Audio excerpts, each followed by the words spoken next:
Hello, I'm Paul Pluta, the method actor who plays Archibald Chesterfield III, doing paid reviews. Remember, like, subscribe, and tell your fuckhead friends about my YouTube channel. And remember, fuckers, I need more subscribers. So like, subscribe, and tell everyone you can about my wonderful channel. Quick wristwatch check. I'm just doing a wind-up of my Omega Speedmaster Man on the fucking moon. Man on the fucking moon. And I find you can run it real quickly like this. Run it quickly like this. Look, wind like that. Just wind. Get this bastard wound up. Okay, fuckers, let's hit the mailbag. We want to hit the mailbag because, fuckers, it's good for business. I don't do shit for free, and I've got a few requests banked up, and it's about fucking time. It's about time that I start doing. I'm sorry, it's just I've got to find the right mojo for my mailbag. That's how it goes, fuckers. So here we go. Okay, this has just come in. It's this is fuck. Happy New Year, happy Rolex from William.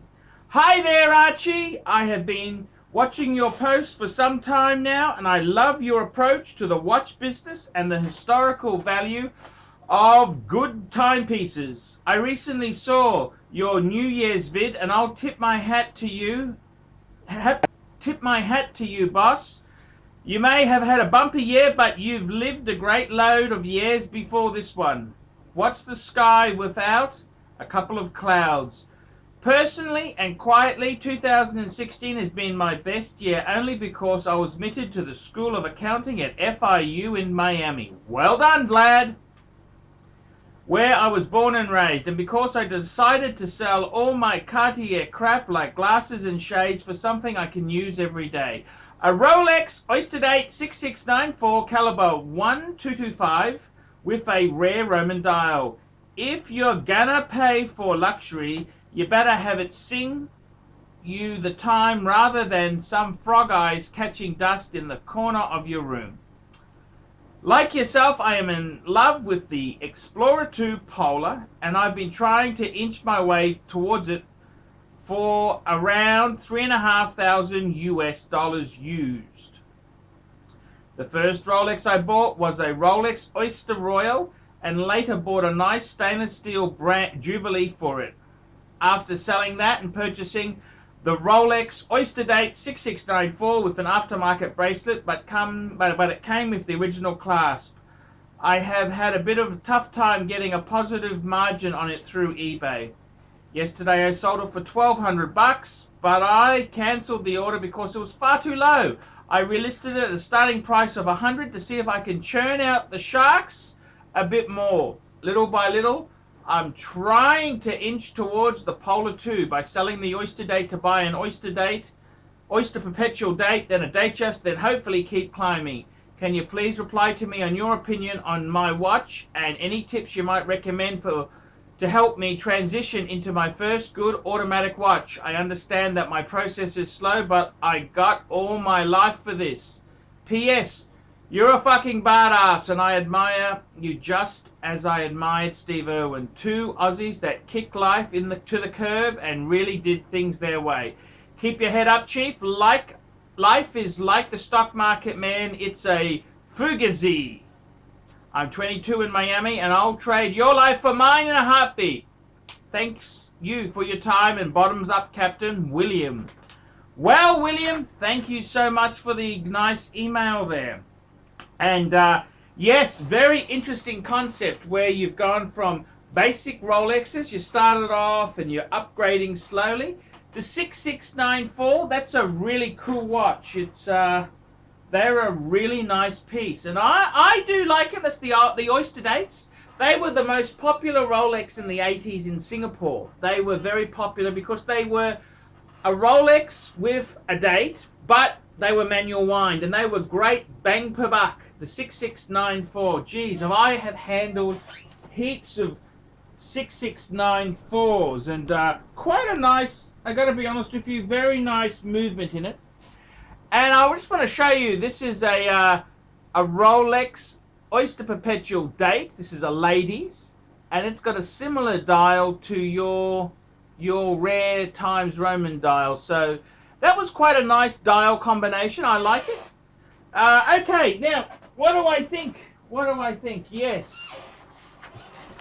Look, it's very interesting there. It's I think it's interesting. You can sell watches. eBay is always a bit of a shitter. I found eBay can be tough because you start a watch at the money. Say you listed at what it cost you, and you get nothing, no bites. So eBay really encourages you to start it off at $0 or $1. You start it off at nothing. And the danger is, if you're not fucking careful, the bastard will sell, and it can sell too cheap. And, you know, yeah, I mean, I used to do the eBay. You've got to have a friend or two who shills a bit, because, fuck, it's a real bastard if stock goes below cost, and it does happen. So eBay are a bunch of cunts, absolute bunch of cunts. And they force you to take PayPal. They force you, so not only do you lose money with selling fees, final value fees, but you also get fucked over with accepting PayPal. If it's a foreign currency, they give you shit exchange rates. And if it's, there's always fees if they've used a credit card, and there's buyer chargebacks.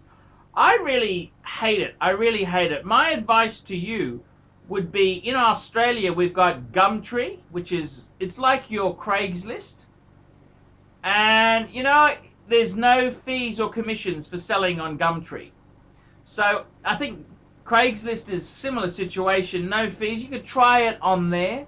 eBay kind of sucks. eBay really does suck.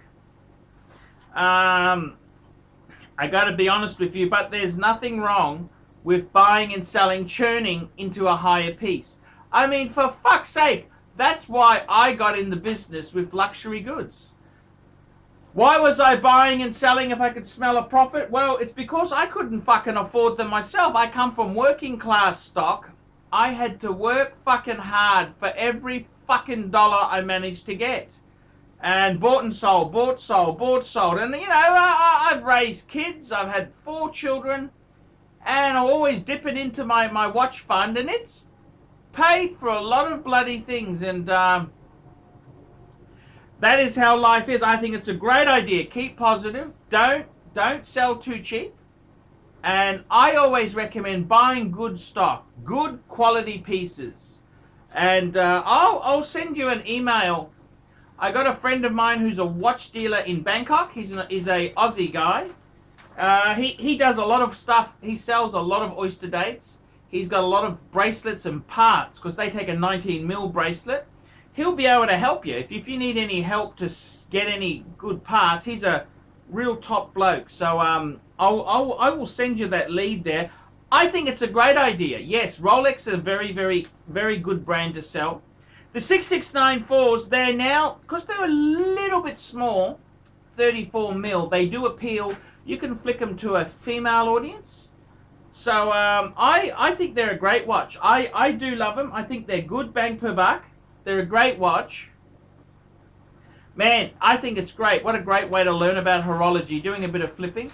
I'd also, you know, you might want to look into the Omega Speedmaster Man on the fucking Moon. That's a great piece too. You can buy that, buy them cheap, sell them high, you know, just it. I would highly recommend getting in touch with a decent watchmaker. You got to find a watchmaker who gives you wholesale rates so you can get repairs and things done, like dials changed, you know, little repairs and things serviced maybe, and tricky things done. So that's what I would recommend. Nothing wrong with it at all. That's why I became a trader. It wasn't because I wanted to buy and sell these. Well, I didn't mind that, but it was to pay for the hobby, because I'm a fucking working man. No one gave me no trust fund. I got nothing, not a fucking brass razoo. So what do I think? I love it. My only advice is I would tend to stay with unmolested models. I see you've got an aftermarket bracelet, you want to put the clasp on it. I I don't know if I'd be fucking around with that. That's kind of, yeah, you know, it opens a can of worms. People see it, they don't like it. They prefer unmolested is better way to go.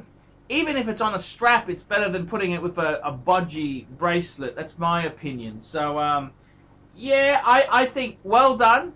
It's a great way. Of course, that's the whole reason I was in buying and selling watches, was because I could never fucking afford to buy them new. I can't afford these fucking things. They were so expensive. So that's the reason. So well done.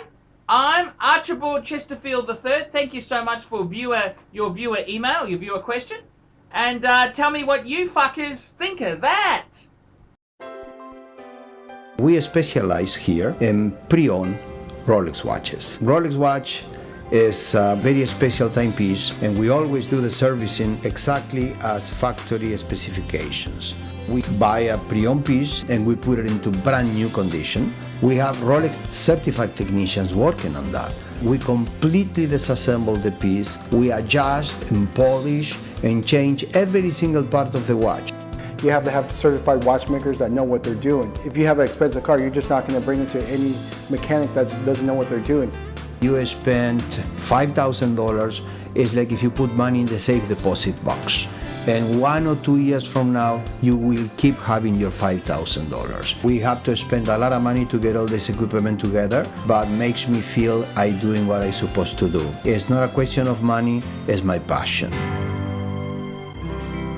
Jewelers on time, simply the best.